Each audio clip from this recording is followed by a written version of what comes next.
Toilet করবি?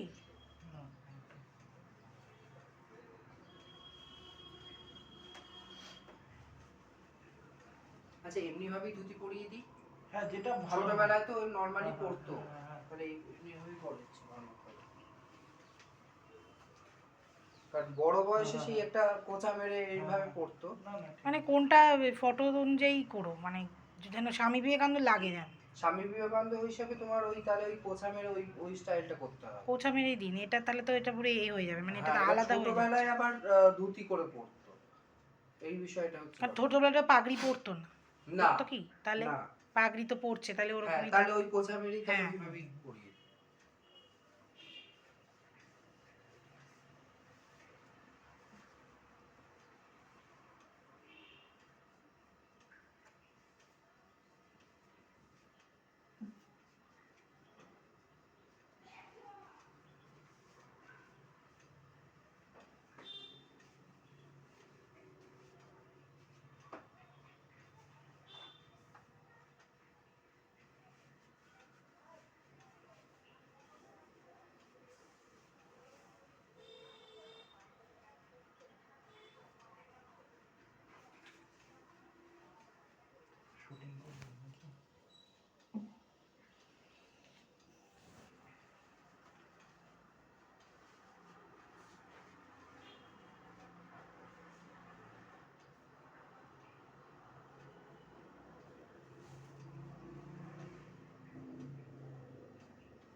Tight আছে না লুজ লাগছে?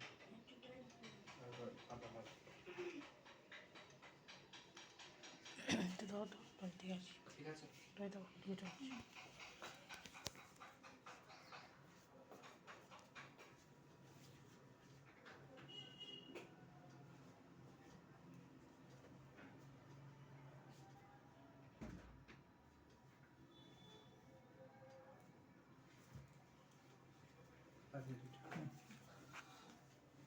কোন পাঞ্জাবিটা পরবে? হ্যাঁ, এটাই তো পাঞ্জাবি।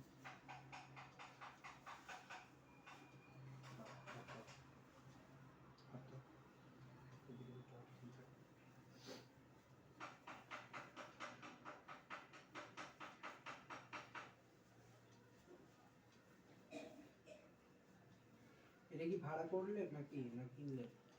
ওটা নিয়ে এসছে দাদা।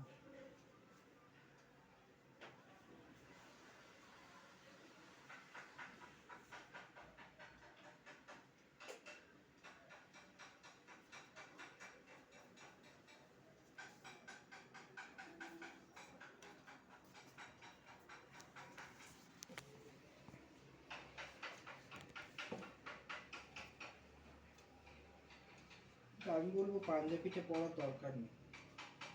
খোলা থাকবে কারণ ওর তো গায়ে মানে উড়নিটা যেটা থাকবে, ওই উড়নি স্টাইল যেহেতু পাগড়ি পরছে, উড়নিটাই থাকলে বেটার।